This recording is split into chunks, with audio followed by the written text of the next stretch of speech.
What if the royal family didn't just close the door on Meghan Markle, but sealed it shut forever? Imagine waking up to find out that the one chance you believe could save your family, the one hope you quietly held on to, was gone in a single announcement. Not whispered behind closed doors, not softened with royal language, but delivered publicly and permanently. That's exactly what happened. And for Prince Harry, it wasn't just a headline. Before we continue, please hit the like button, subscribe to the channel, and turn on the notification bell for updates. It was the moment everything changed. Because while the world saw a statement, Harry saw something else. The end of the future he thought was still possible. But here's the part no one is asking. Why now? Why would King Charles, a father who has already endured decades of public turmoil, choose this specific moment to make a decision so irreversible and so devastating? Was the timing strategic? Or was something happening behind the scenes that forced his hand? Before we go there, ask yourself this. If reconciliation was even slightly possible, why would the king destroy it in broad daylight? Unless it was already gone long before the world ever knew. Let's rewind for a moment. Because this announcement didn't come out of nowhere. It wasn't spontaneous. It wasn't emotional. And it definitely wasn't accidental. This was the final chapter of a story that started years ago, long before royal exits, interviews, documentaries, and headlines turned into battlegrounds. It began quietly, silently, in moments that nobody noticed at the time. And as we peel back the layers, you'll start to see exactly how the cracks formed, and why the final break didn't surprise the palace, only Harry. But here's where things get even more unsettling. This wasn't just a decision about Meghan. It wasn't even just about the royal brand or public opinion. It was about something much bigger, the future of the monarchy. Because when a royal door closes, it's never just symbolic. It's strategic. It signals who belongs and who never will again. So the real question isn't, why was Meghan shut out? It's, what changed inside the palace that made her return impossible?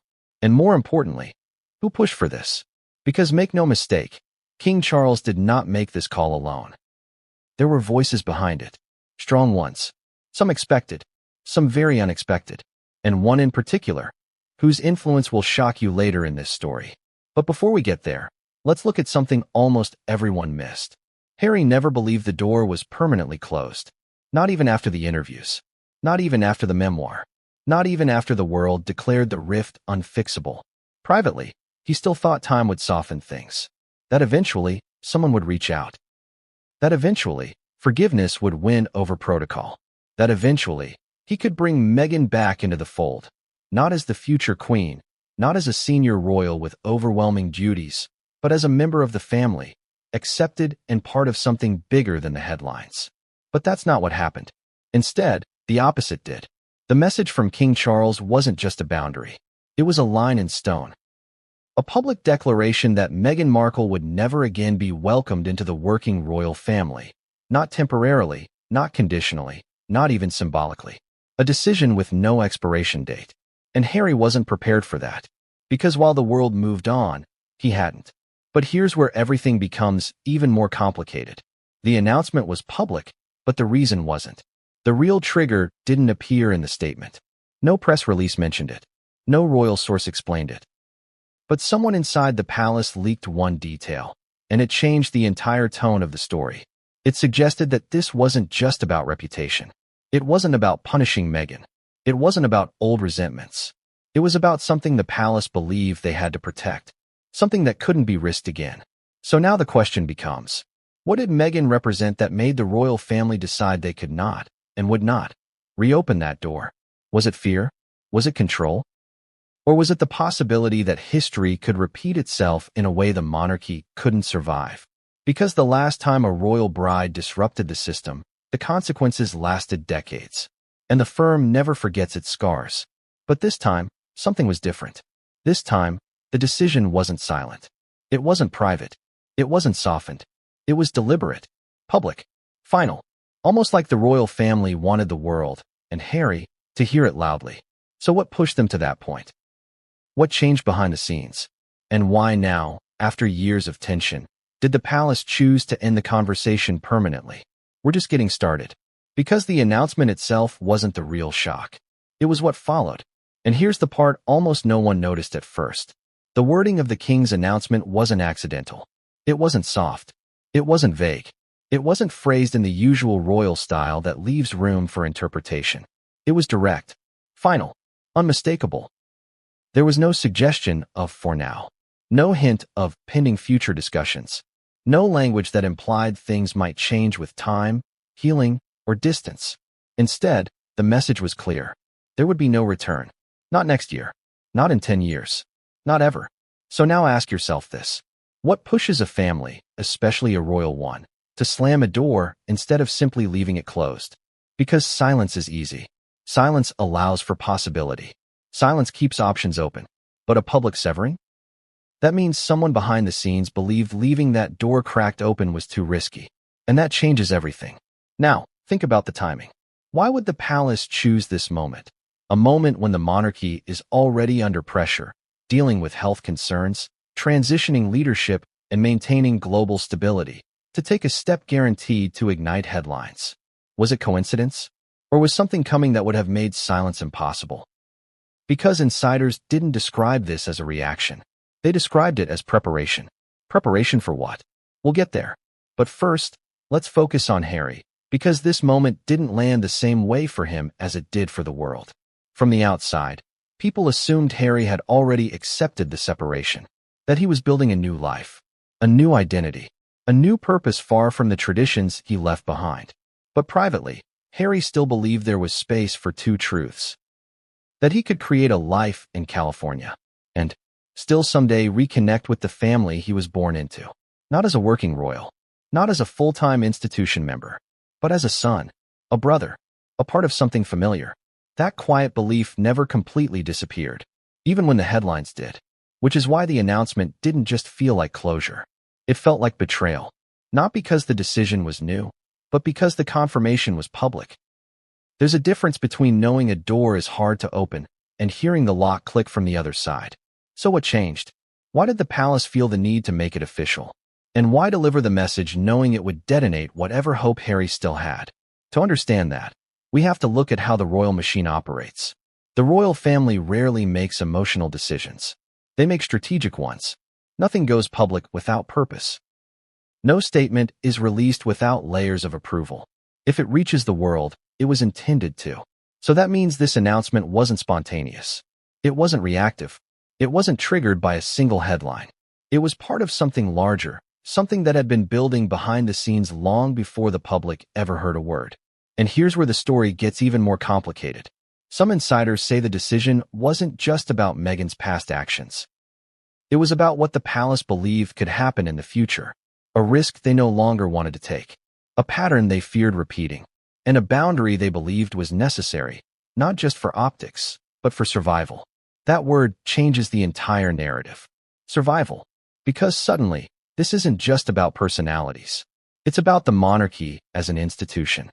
A system that has endured scandals, divorces, abdications, tragedy, and public backlash, and still survived. But only because it learns from its wounds. And one wound in particular still shapes everything. What happened to Princess Diana? Not the public tragedy, the internal one. The institution never forgot what it cost them. So when another outsider arrived, charismatic, modern, outspoken, and globally influential, comparisons weren't just inevitable. They were immediate. Fair or not, history whispered in every hallway. And whether Meghan deserved the comparison didn't matter. The palace responded to the possibility, which means the real question isn't, what did Meghan do? It's, what did the monarchy fear happening again? Because fear, not anger, creates permanent decisions. But before we dig deeper, let's look at the quieter, more human side of this moment. While the world debated the politics, the symbolism, the headlines, something far more personal was unfolding. Harry wasn't just losing a royal possibility. He was losing the future he imagined for his children. Because without Meghan's return, the path for Archie and Lilibet changes too. No public roles, no shared royal duties, no integration into the life Harry once knew. Whether he wanted those things or not, the choice is no longer his. It's gone. And that realization hits differently when you're a parent. Because it's not just your own door closing. It's theirs. Now here's where the timing gets even more suspicious. The announcement didn't come during a quiet news cycle. It came right before a series of major royal milestones. Almost as if the palace wanted the path ahead to be cleared, clean, controlled, and without uncertainty. Some say this was about stability. Others say it was about image. But there's another possibility. Someone inside the palace believed that leaving the situation undefined would eventually create a larger explosion. So instead of waiting, they detonated the smaller one themselves. That theory raises another question. Who pushed for the permanence? Because while King Charles delivered the message, he wasn't the only voice in the room. There were advisors, senior royals, strategists, and at least one family member whose influence has quietly increased in the past year, someone most people wouldn't expect. Their involvement will matter later in this story. For now, here's what you need to understand. This announcement was not just a response to the past. It was a decision about the future. The monarchy is preparing for a new era, one without uncertainty, which means anyone not aligned with that vision won't be included. And for Meghan, that chapter is closed. But we still haven't addressed the biggest mystery. Why now? Why didn't the palace wait? Why not let time mute the drama? Why go public instead of private? There's only one explanation that makes sense. Something was coming that would have forced the conversation anyway, and the monarchy wanted control before it arrived. So what was it? A media project? A legal situation? A documentary? A private conflict? Or something inside the family that hasn't surfaced yet? We'll trace those possibilities soon. But before we do, there's one more piece of the puzzle. Because while the announcement itself was shocking, the aftermath was even more revealing. Sources close to the palace described the atmosphere in the hours that followed as tense, not celebratory, not relieved, tense, as if everyone understood the weight of what had just happened, but no one could predict what Harry would do next. And that's the key, because what happened privately after the announcement is what turned this moment from a royal shift into a personal crisis. Harry wasn't just hurt. He was blindsided.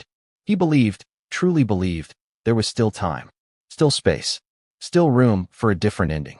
But that possibility vanished in a single statement.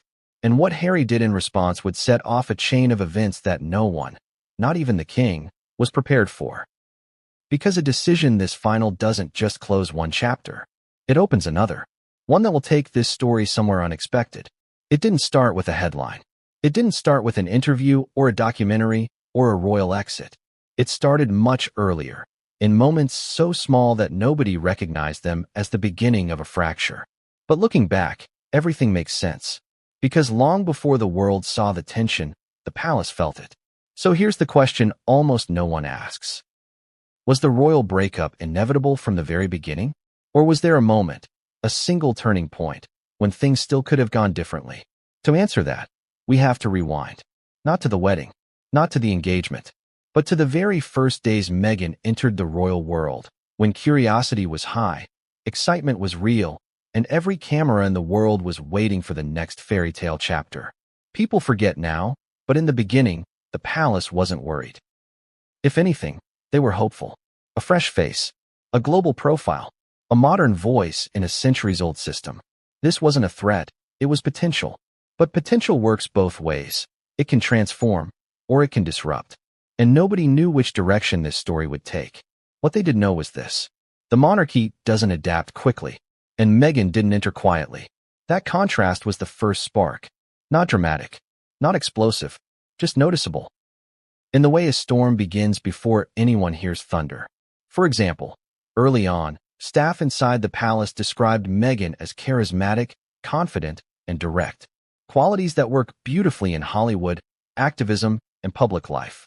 But the royal system runs on the opposite fuel. Restraint, silence, hierarchy, waiting, even when you're right, agreeing, even when you strongly disagree. So imagine stepping into a world where your voice is suddenly expected to become an echo. Most people would struggle. Meghan wasn't most people. She came in with ideas, big ones, causes she cared about, projects she wanted to move quickly, a work style built on action, not permission. On the surface, those things sound positive. But inside the palace, speed is panic. An initiative without clearance is chaos. Here's something few outsiders understand. The royal family doesn't fear change. It fears change happening too fast. Because rapid change creates instability. And instability, historically, destroys monarchies. So even before any conflict surfaced, the institution was already nervous. Not because of Meghan's personality, but because of the pace she brought with her. Now, none of this was visible to the public. To the world, the story looked like a fairy tale. The glamorous couple, the international attention, the modern energy. But behind that image, something else was happening, something quieter. Expectations were clashing. Not loudly, not publicly, just enough to create pressure. And pressure inside the palace never stays small for long. Here's where things get interesting. Harry noticed the tension before Meghan did. He had lived in that world his entire life. He recognized the warning signs. He understood how quickly admiration can turn into resistance. But he didn't know how to stop it, because for the first time, he wasn't the target. Someone he loved was. And that shifted everything. Ask yourself this. What is more painful, being criticized yourself, or watching someone you love walk into the same machine that once chewed you up? Harry had seen this movie before. Not the identical version, but close enough. Which meant that even in the early days, he wasn't just protective. He was defensive. And that defensiveness didn't go unnoticed. Here's where the story starts to turn. Because the palace wasn't only adjusting to Meghan. It was adjusting to a new Harry. A Harry who no longer played the role they expected, the light-hearted spare, the agreeable son, the royal who didn't challenge the system. Suddenly, he was pushing back. Not aggressively, not publicly, but firmly enough that senior figures took notice. So while the world saw romance, the palace saw a shift in loyalty, however unfair that perception might have been. Now, mix these three elements. A modern newcomer with momentum. A prince with a protective shield. An institution built on caution. You don't need a scandal to ignite tension. All you need is time. And time did what time always does. It revealed the cracks. Let's go deeper. One of the earliest internal turning points didn't involve shouting or conflict or confrontation. It involved confusion. Meghan arrived expecting guidance. But the royal family expected adaptation. Two completely different expectations, never clearly communicated. Most people think the palace offers training. A handbook, a manual, a mentor. It doesn't. You learn by osmosis, by watching, absorbing, guessing. Imagine entering the most scrutinized role in the world with no instructions. Now imagine doing it while millions of people analyze your every step. Anyone would struggle. Some adapt quietly. Some push back. Meghan asked questions. A lot of them. Why is this done this way? Who approves this? Why can't we modernize this? Why isn't this process more efficient? All reasonable questions. But in the royal system, questions can sound like criticism. And criticism, even unintentional, creates resistance. That resistance didn't explode overnight. It spread slowly, through whispers, misunderstandings, and assumptions. And here's where it becomes tragic. Nobody tried to stop it. Not because they didn't care, but because the palace has a rule. If something is uncomfortable, ignore it and hope it goes away. But discomfort doesn't disappear. It grows. And every time Meghan stepped forward, someone inside the institution stepped back. Not because of who she was, but because of what she represented. Change without control. The royal system can handle change, but only if it chooses the change.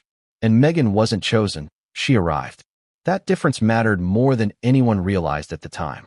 Now, here's where the first real turning point began, quietly, almost invisibly. It wasn't a public moment.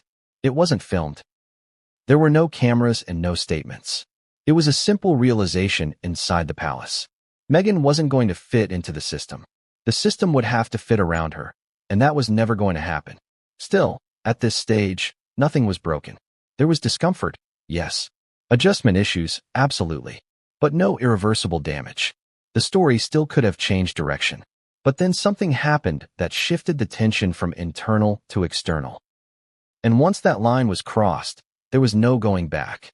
It didn't involve headlines, leaks, or explosive interviews. It started with something far more subtle and far more dangerous. A shift in perception. Inside the palace, perception is everything. Once people decide who you are, changing their minds is almost impossible. And Meghan's image inside the institution began changing long before the public ever noticed. At first, she was seen as enthusiastic, then ambitious, then demanding. And eventually, whether fair or not, challenging. But here's the part almost nobody understands. These weren't based on actions. They were based on interpretations. The same behavior can look completely different depending on who is watching. Asking questions can look like engagement or criticism. Having ideas can look like initiative or disruption. Wanting structure can look like professionalism or control. Nothing Meghan did was inherently wrong. But inside a system as rigid as the monarchy, intention doesn't matter as much as impact. And the impact was growing.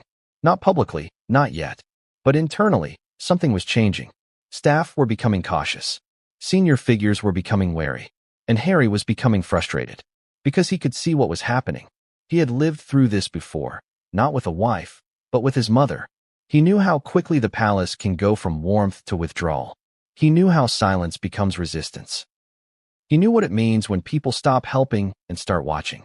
So Harry did something the palace didn't expect. He stepped in. He defended Meghan. Not aggressively. Not loudly. Just enough to make it clear he wasn't going to let history repeat itself. But here's the irony. The moment Harry became protective, the palace became defensive. And when both sides are defensive, conflict is unavoidable. Still, none of this was visible to the outside world. Not yet. But tension doesn't need to be visible to be real. It just needs to be felt by the right people. And those people felt it. Then came the first tiny crack that would eventually turn into a divide. A story appeared in the press. Small, insignificant, barely a headline. But inside the palace, it triggered alarm. Because the timing was too precise. The details were too specific. And someone believed the information came from inside Harry and Meghan's circle. Even if that wasn't true. Whether the leak was real or imagined didn't matter. The trust had shifted. And once trust shifts in the palace, it never shifts back. That moment, that tiny, barely noticeable moment, was the point when everything started to change. Because now it wasn't just about adaptation. It was about suspicion. Silence became distance. Distance became tension. Tension became narrative. And narrative always becomes public. The palace knew things were sliding. Harry knew things were sliding. But neither side knew how to stop it. Because here's the tragedy. Nobody wanted a war. But everyone assumed the other side was preparing for one. Harry felt Meghan wasn't being supported. The palace felt Harry wasn't following protocol. Harry believed he was protecting his wife. The institution believed he was undermining the system. Both felt justified. Both felt misunderstood. And both were waiting for the other to change. But instead of changing, the pressure built. Then, something happened that finally pushed the situation out of the shadows and into the spotlight. A disagreement that should have stayed private. A moment that should never have reached the press. A personal issue that became a global headline. And although the public didn't know the full story, the palace knew what it meant. The conflict was no longer internal. It now lived outside the walls.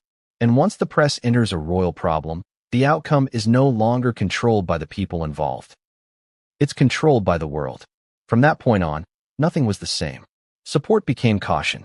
Caution became withdrawal. Withdrawal became resentment. And suddenly, the question wasn't, how do we help Meghan adjust? It was, can Meghan remain part of the system at all? That shift, that quiet but irreversible shift, was the beginning of the end. Because once the institution stops trying to integrate someone, it starts preparing for separation. Not publicly, not immediately, but inevitably. Still, even at this stage, one truth remained. There was no single event that destroyed the relationship. It wasn't one moment. It was a collection of small ones. Unspoken expectations, misinterpreted intentions, unaddressed discomfort, tiny cracks that grew slowly, invisibly, until one day, they weren't cracks anymore. They were a fault line, and everyone was standing on it. But here's the most important part of all. The moment that would ultimately change everything. The moment that would push the palace from discomfort to fear still hadn't happened yet. It was coming.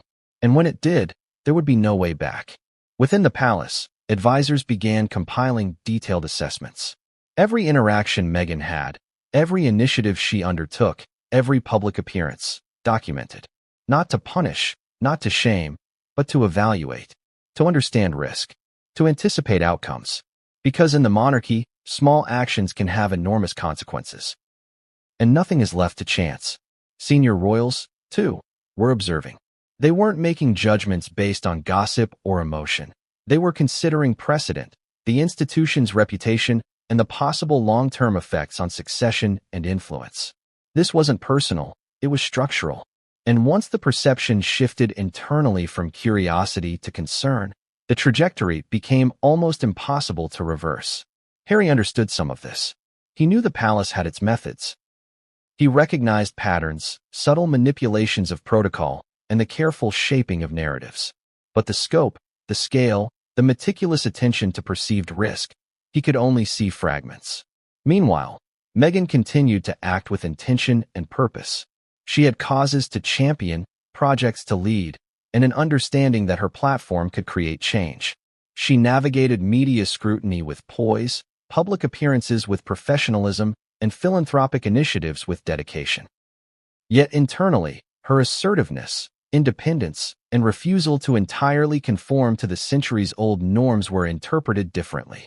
Here's an insight most outsiders miss. The monarchy doesn't just judge actions, it judges the potential of actions. It asks, what could happen if this continues? It doesn't react merely to what is, but to what might be.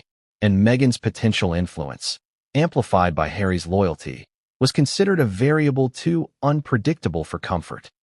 At this point, the subtle internal narrative hardened into something tangible. Meghan, though talented and well-intentioned, was seen as a disruptor. Harry, though protective and devoted, was seen as complicit in that disruption. And the palace's patience, while historically long, began to wear thin. Small incidents now carried weight. A protocol deviation at an event, a misunderstood comment during a private briefing, a delayed response that seemed polite but indicated caution. These incidents, when compiled, told a story to those watching. The couple was not fully aligned with the institution's expectations. This pattern, repeated over months, created the environment in which the king himself would eventually act. Because in the monarchy, persistent internal perception often dictates external action. Once advisors and senior royals coalesce around a narrative, the institution enforces it. Harry and Meghan, still unaware of the full depth of these internal strategies, continued to operate as a team. They believed loyalty, love, and good intent would shield them from misunderstanding. But the system operates differently. Intentions are secondary. Perception is primary. Then came the first externally visible consequence. A minor press story, framed ambiguously, implying friction between staff and the couple. The report was subtle, almost dismissible, yet internally, it reinforced the narrative already forming. Senior royals and advisors interpreted it as confirmation of internal observations. Risk was now public, and the palace could no longer address it quietly. Harry's response was instinctive: clarification, reassurance, and defense. But those actions, though protective, were seen internally as challenge. The more he intervened, the more the system hardened. Every protective gesture became another piece of evidence for the narrative. The couple was challenging the institution. By now, the trajectory was set. The internal strategy had evolved. Discomfort had become caution. Caution had become scrutiny. Scrutiny had become structured assessment. And once structured assessment reaches a certain point, the next step is inevitable. The palace began preparing contingencies. How could they contain risk if it escalated? How could they maintain public confidence while managing internal perception? What measures could ensure the institution remained stable if the narrative continued along its current path? Harry noticed the subtle shifts. Invitations delayed, meetings cautiously handled, suggestions filtered. Meghan sensed it too. The couple understood something had changed, even if they didn't fully see the strategy behind it. What they couldn't anticipate was the next stage. The internal narrative, carefully crafted and observed for months, was about to collide with public awareness. And when that collision happened, the institution would act decisively. That moment would force the king to confront not just Meghan's presence, but the broader implications for the monarchy, the public, and the succession. It would set in motion decisions that would redefine roles, limit influence, and create boundaries that could never be undone. And for Harry, the realization would be devastating. The protective instincts that had guided him from day one were now irrelevant against the weight of centuries-old protocol, perception, and preparation. Harry believed distance would heal things. He was wrong. It's a natural assumption. Step back. Let time work. Let emotions settle. Let wounds mend. For many couples, distance allows perspective. For Harry, it seemed logical.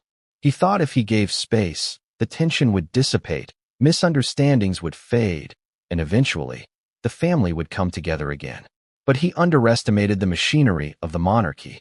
Distance in this context doesn't heal. It magnifies. Silence doesn't calm. It intensifies.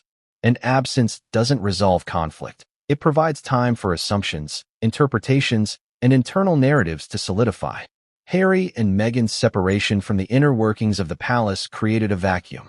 And like any vacuum, it was immediately filled. Filled by perception. Filled by gossip. Filled by structured observations and strategic discussions. Filled by advisors and senior royals interpreting actions, inactions, and even private correspondence through a lens of caution. Harry, hoping to protect Meghan and himself, retreated to California. He imagined life would stabilize, that public attention would wane, and that some semblance of equilibrium could be restored. But the palace operates on its own timeline, indifferent to individual wishes. Distance didn't provide protection, it provided perspective to others. Suddenly, every move they made externally, charity work, interviews, media appearances, public statements, was scrutinized not for intention, but for implication. Every decision became fodder for assessment. Does this support the institution? Does this align with tradition? Does this set precedent? And when perception shifts from benign to risky, the institution responds. Harry's private communications with the palace became less frequent, more cautious, filtered by advisors who knew their words could be misinterpreted. He reached out, sought reconciliation, offered explanations, but the responses were measured, neutral, and noncommittal. Silence, in this context, became a weapon. Meanwhile, Meghan's visibility continued to grow internationally. Media outlets praised her initiatives, interviews showcased her voice, and social media amplified her influence. From the outside, she seemed untouchable, confident, and fully in control. But internally, every accomplishment was measured against palace expectations. Every praise from the public raised questions in corridors lined with centuries of precedent. Is this influence appropriate? Does this overstep boundaries? What future implications might this have? Harry felt the pressure. He knew the system was interpreting actions in ways they weren't intended. He tried to mediate. He attempted to explain, justify, and calm. But each gesture, meant to protect, was seen as part of a pattern. Protecting Meghan was increasingly equated with challenging protocol. Defending her voice was reframed as destabilizing influence. And that's when frustration took hold. Harry realized he couldn't control perception. He couldn't control advisors' interpretations. He couldn't control the system. And he certainly couldn't control history. The machinery of the monarchy, slow-moving but deliberate, had set a course that neither distance nor goodwill could alter. The internal tension had evolved into an external narrative. Stories began to circulate, not just minor observations, but reports implying disagreement, tension, and disapproval. Public perception began to mirror internal perceptions. And in a monarchy, public perception matters almost as much as internal loyalty. The two are intertwined, feeding each other in a cycle of scrutiny, expectation, and influence. Harry and Meghan's attempts to engage, to clarify, to explain, now felt futile. Every public appearance carried weight. Every statement was dissected. Every initiative was scrutinized. And slowly, subtly, the palace began preparing for a more decisive approach. Because when perception hardens, when patterns are established, when risk is calculated as high, action becomes inevitable. This is where the personal intersects with the institutional. Harry's hope for reconciliation, grounded in emotion and loyalty, collided with the cold logic of monarchy. He realized that the system did not operate on feelings. It did not respond to love, loyalty, or intent. It responded to risk, perception, and precedent. And by the time he understood the scale of the internal calculations, the machinery was already in motion. Measures were being considered to define permanent boundaries. Decisions were being drafted. Advisors were aligning around a strategy that would limit influence and control narrative. And those decisions, though invisible to the public, would soon become unavoidable. Harry's frustration turned to despair. The protective instincts that guided him were now irrelevant. The love that bound him to Meghan could not counteract the weight of tradition and calculation. Every attempt to bridge gaps was met with neutral response, careful phrasing, and silent assessment. Then came a subtle shift that escalated the stakes even further. A document circulated within the palace, a comprehensive assessment of Meghan's influence, her potential trajectory, and Harry's role in amplifying her voice. Recommendations were not punitive but precautionary. Limit influence, reinforce boundaries, and prepare for scenarios where the couple's engagement with the monarchy could create lasting disruption. To outsiders, it was bureaucracy. To Harry, it was a warning. To the palace, it was a structured strategy. And from that moment, the trajectory was clear. The system was no longer attempting to integrate. It was preparing to contain. Not public confrontation yet. Not scandal. Just containment. But in the monarchy, containment is a slow, deliberate step toward defining roles permanently. Harry began to sense the permanence in the air. It was subtle, not declared, but present. The silence, the measured responses, the cautious interactions, they all pointed to a truth he could not yet face. Reconciliation, if it ever existed, was slipping away. And while he hoped distance would bring clarity, the opposite had occurred. The palace had used distance to observe, measure, and prepare. Every move he thought would soften tension instead solidified perception. Every gesture intended to protect Meghan became part of the internal calculus for a future that might permanently exclude her from the working royal family. By the end of this phase, Harry understood something critical. The monarchy wasn't reactive, it was strategic. It never acted impulsively. And what appeared as silence, distance, or neutrality was actually deliberate preparation. The realization hit Harry slowly, like the rising tide against a cliff face. Distance hadn't eased the pressure, it had amplified it. Every interaction he had with Meghan, every interview, every charitable appearance now carried a new weight. What he once saw as private life was being interpreted, analyzed, and assessed by a system that had been preparing for this moment behind the scenes. He began noticing patterns more clearly. Invitations that once came easily now arrived cautiously. Conversations that were once relaxed now carried an undercurrent of caution. Staff interactions were polite, but measured. Smiles felt practiced. And Harry, keenly aware of every nuance, understood that this was no longer about minor missteps or misunderstandings. This was systemic. It was in these subtle signals that Harry first sensed the permanence of the palace's internal narrative. The system had decided. Meghan's influence was being measured not just against protocol, but against long-term perception.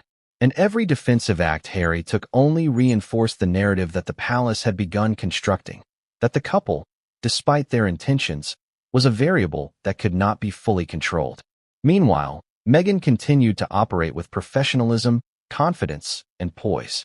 She led initiatives, engaged with global audiences, and maintained a public image of composure. But internally, these actions were assessed differently. Every act of initiative was interpreted through the lens of tradition and risk. The more visible she became, the more the palace felt the need to control and contain. Here's an important point. In the monarchy, visibility is power, but only when it aligns with the system. Influence outside the system is treated with caution, skepticism, and sometimes outright resistance. And Meghan, by the very nature of her platform and approach, challenged that balance. Harry understood this intuitively. He saw the subtle resistance, felt the unspoken tension, and recognized the internal calculations being made. Yet, he continued to protect, defend, and reassure. Every attempt to bridge gaps, however, seemed to inadvertently confirm the palace's fears. His loyalty, meant to shield, became another factor in the narrative of disruption. Then came another critical development. Subtle interventions by advisors and senior royals that reinforced boundaries. Meetings were structured to limit influence. Decisions were filtered. Advice was framed in cautionary terms rather than supportive ones. Every interaction was now observed with a heightened sense of scrutiny. Harry, ever perceptive, noticed the shift but didn't yet grasp the full scope. It wasn't confrontation, but it was strategic. And in the monarchy, strategy moves slowly, deliberately, and almost imperceptibly. Until one day, it becomes undeniable. Simultaneously, The media began to sense tension, not through leaks or scandal, but through small patterns, slight changes in engagement schedules, phrasing in interviews, public appearances that seemed carefully calibrated. Observers outside the palace could feel a shift. The narrative, while subtle, began to take shape in the public sphere. And once the public perception began to mirror internal perception, the palace's internal calculations became urgent. Harry's sense of frustration and helplessness grew. Distance, which he had believed would heal, was now exposing the depth of internal strategy against him and Meghan.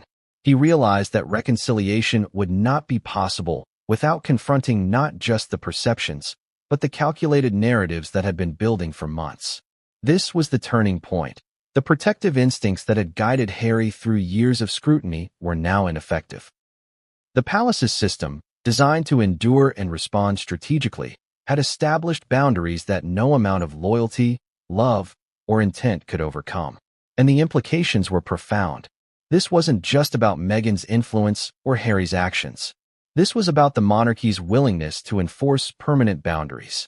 Once perception hardened into internal consensus, the next step, permanent decisions regarding roles, influence, and visibility, was inevitable. At this juncture, Harry faced a stark reality. The monarchy wasn't operating on emotion, fairness, or personal relationships. It was operating on preservation, precedent, and control. The system had already calculated the risks, weighed potential outcomes, and was preparing to act decisively. Harry understood, perhaps for the first time, the full weight of the machinery he was up against. It wasn't malicious, it was strategic. It wasn't reactionary, it was deliberate. And his hope that distance would heal the rift had been naive. Because now, every step forward, every attempt at reconciliation, every gesture of loyalty carried with it a consequence. And the palace, ever patient, had already prepared for the eventual enforcement of boundaries that could not be undone. The question hanging over Harry's head was inevitable. How far would the monarchy go to ensure permanence? How could loyalty and love compete with centuries of calculated strategy? And most importantly, when the decisive moment came, would he be ready for it? The turning point wasn't public, until someone made sure it became public. For months, tensions simmered quietly behind closed doors. Every subtle shift, every cautious response, every measured conversation inside the palace built toward a critical moment. Harry and Meghan felt the pressure, yes, but they could not see the full scope. They understood the whispers, the delays, the small protocol adjustments. But the palace was working on a timeline far longer, more calculated, and more deliberate than they could imagine. And then it happened. A leak. Nothing sensational at first glance. Just a hint of disagreement. A subtle implication of tension between Meghan and palace staff, packaged in the neutral phrasing typical of British tabloids. But the reaction inside the palace was immediate. Advisors saw it not as gossip, but as confirmation of months of internal assessments. The system had identified risk, documented patterns, and finally, externalized the problem. Harry, of course, reacted instinctively. He called, he clarified, he reassured. He sought to explain away the minor misinterpretations. But every attempt to calm, protect, and mediate was interpreted differently internally. The palace wasn't just monitoring Meghan, they were monitoring Harry. Every protective gesture became another variable in the calculations of influence, perception, and risk. It's ironic. The very instinct that should have safeguarded Meghan's role instead reinforced the narrative that the palace had been quietly building. Every act of loyalty became evidence of potential challenge. Every effort to reconcile became proof of persistent disruption. Meanwhile, the public started noticing the tension. Minor inconsistencies in appearances, subtle hesitations in phrasing during interviews, and a pattern of careful media management fueled speculation. Outwardly, Meghan remained composed, confident, and effective. But internally, the perception was shifting steadily. The palace began to treat her not as a participant in the family, but as a potential liability. Consider the complexity of the system here. The monarchy evaluates risk not just in terms of actions, but in terms of influence and precedent. Meghan's actions weren't inherently wrong, but they were new. They were outside centuries-old patterns. And the palace's concern wasn't with mistakes, it was with potential. potential to disrupt tradition, potential to shift narrative, potential to change expectations for future generations. Harry, observing this, felt frustration unlike anything before. Distance hadn't healed anything. It had allowed observation, calculation, and narrative building to unfold undisturbed. Every step taken to support Meghan seemed only to harden the palace's internal position. Every private communication, every subtle defense, every attempt at understanding the system was noted, measured, and, ironically, documented as evidence of defiance. And that's when the palace escalated internally. What had been internal observation became structured discussion. Advisors drafted reports, senior royals convened in private meetings, and strategic calculations turned toward potential outcomes. The system that had once observed quietly was now actively preparing for enforcement of boundaries. This wasn't reaction. It was premeditation, structured and deliberate.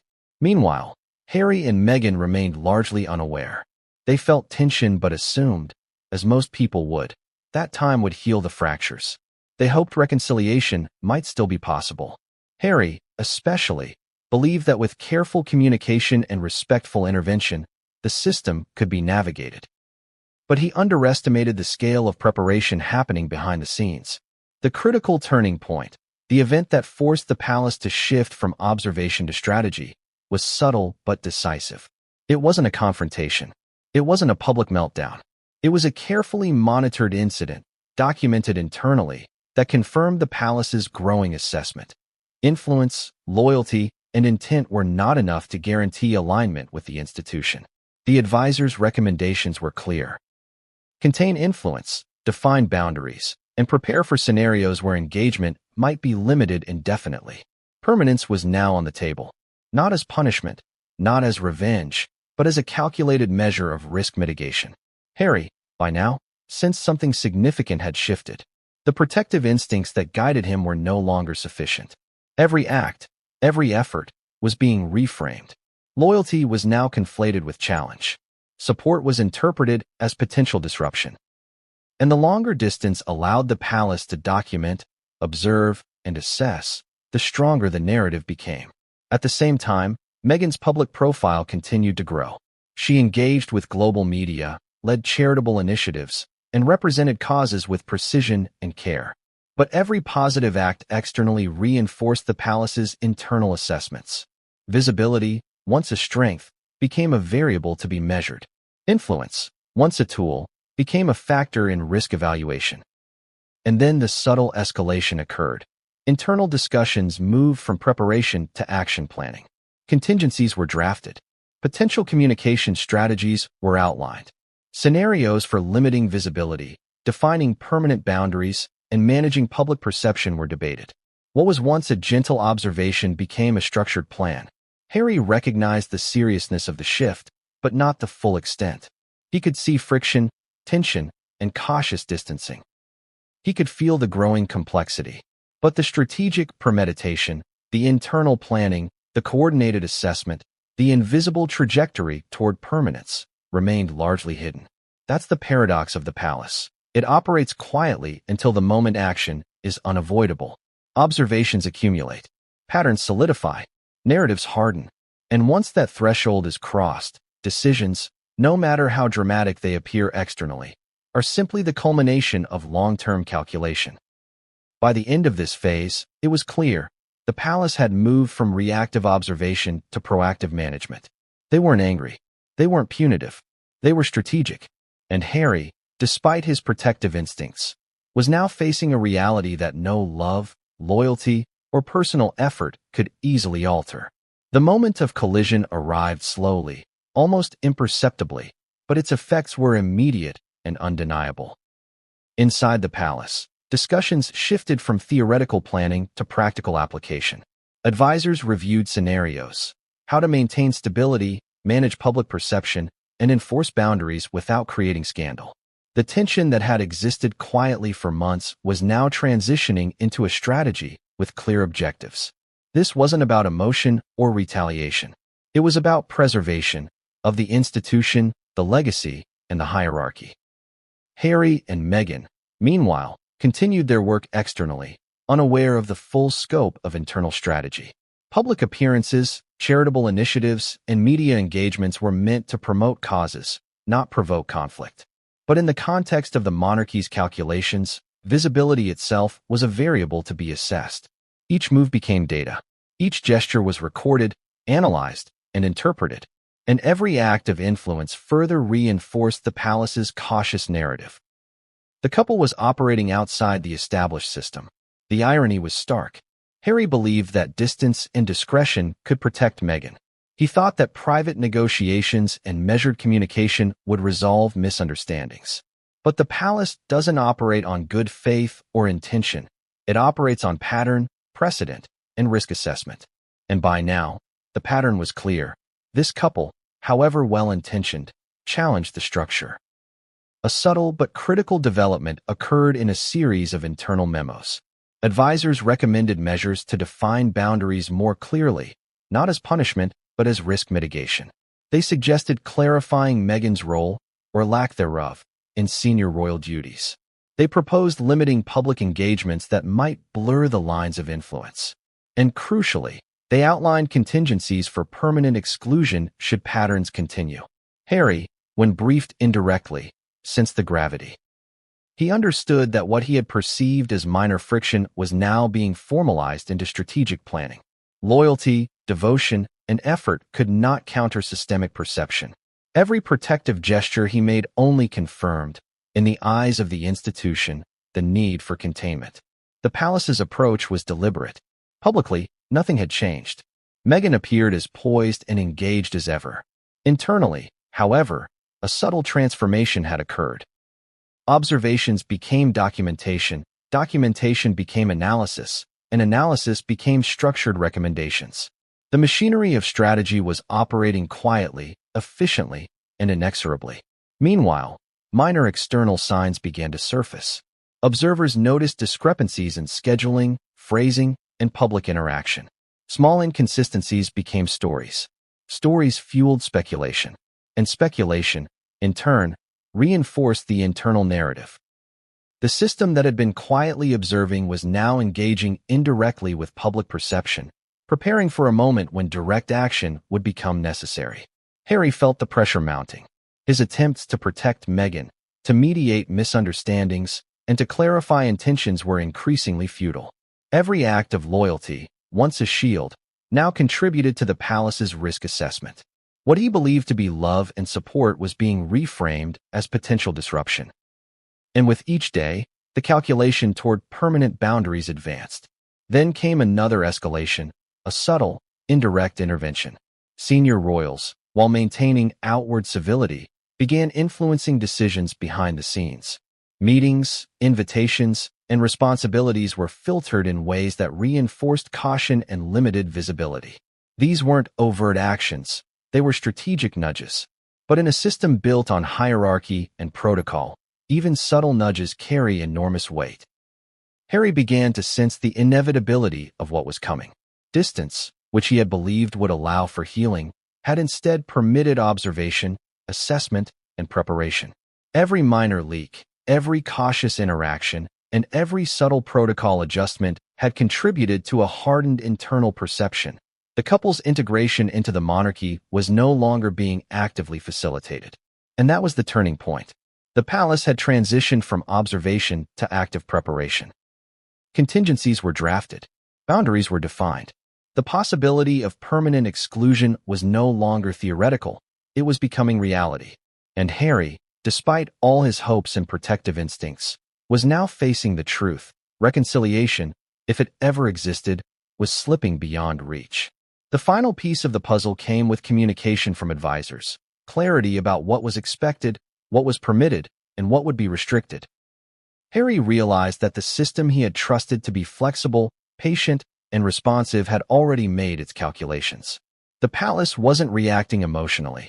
It was acting strategically, and every action taken was designed to shape outcomes permanently.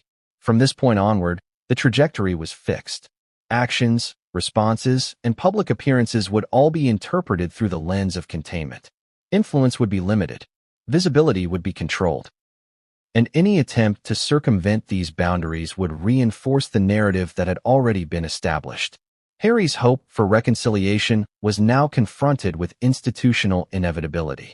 The machinery of the monarchy, long patient and deliberate, had determined the path, and the couple's protective instincts, however sincere, were insufficient against a system that evaluates perception over intention.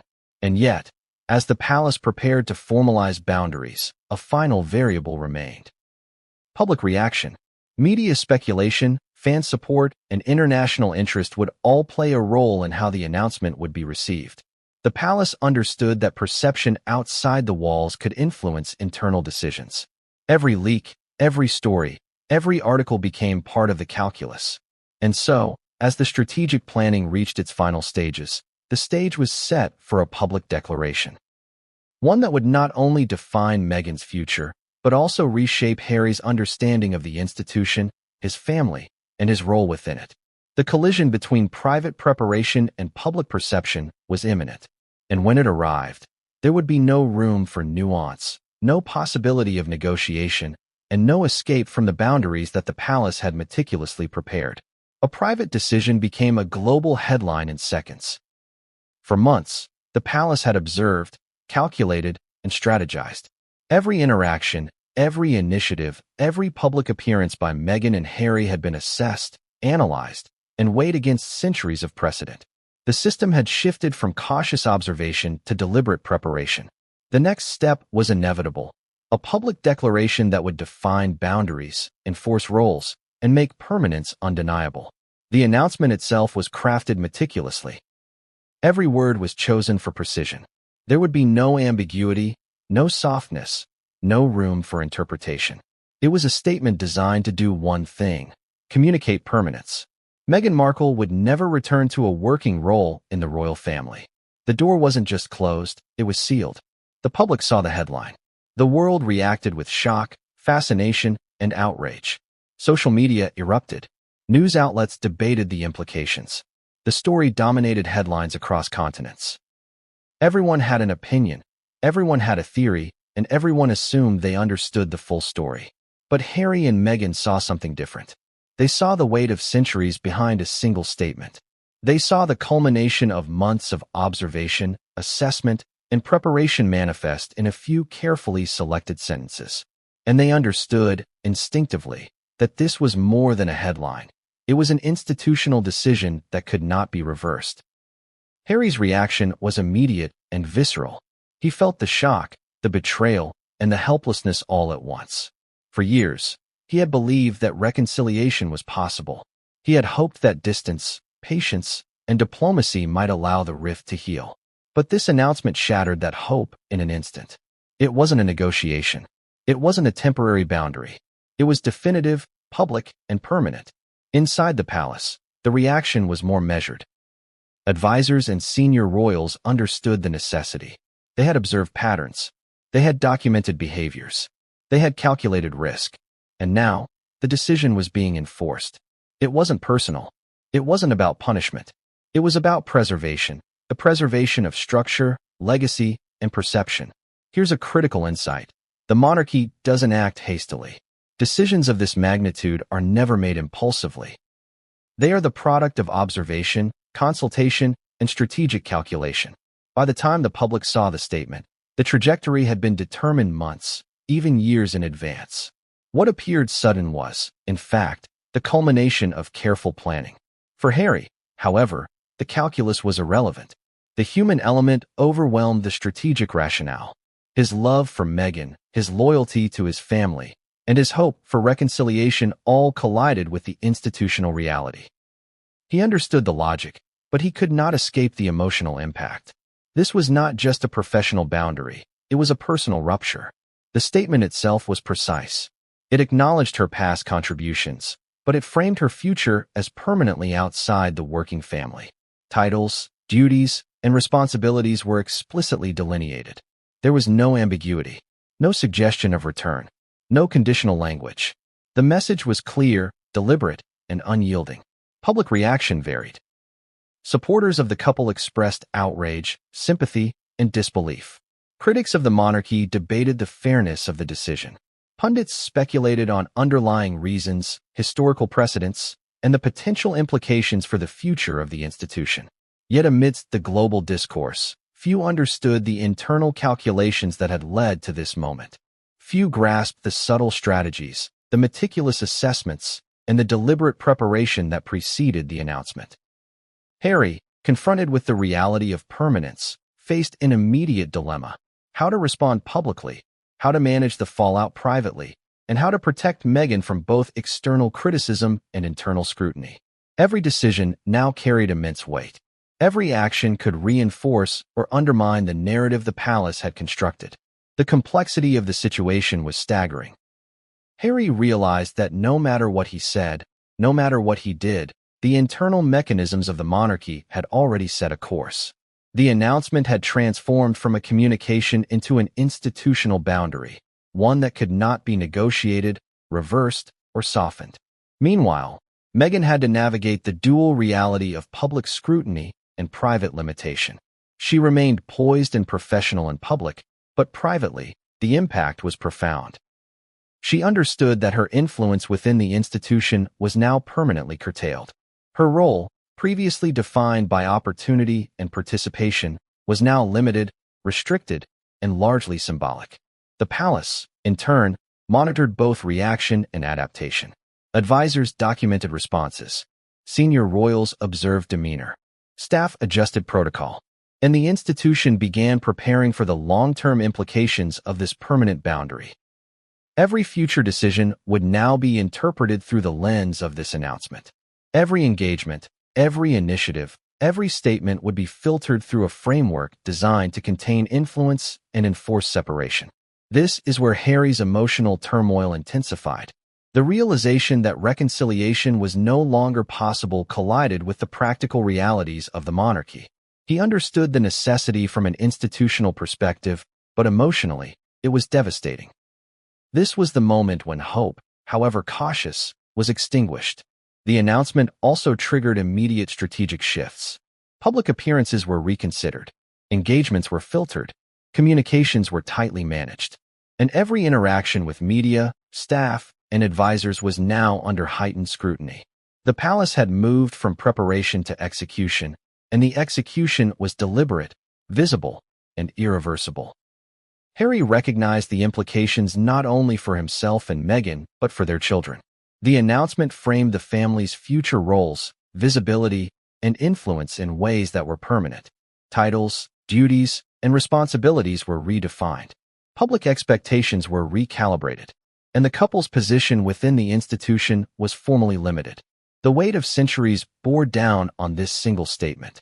For Harry, it was more than a headline. It was a defining moment. It represented the culmination of months of internal calculation, preparation, and strategic foresight. It was a turning point that no personal action could reverse. And yet, despite the clarity and finality of the statement, one question remained. How would Harry respond? How would Meghan respond? And what were the consequences for the family dynamic, the institution, and the public perception of both? Because when a private strategy becomes public reality, it does more than communicate. It transforms.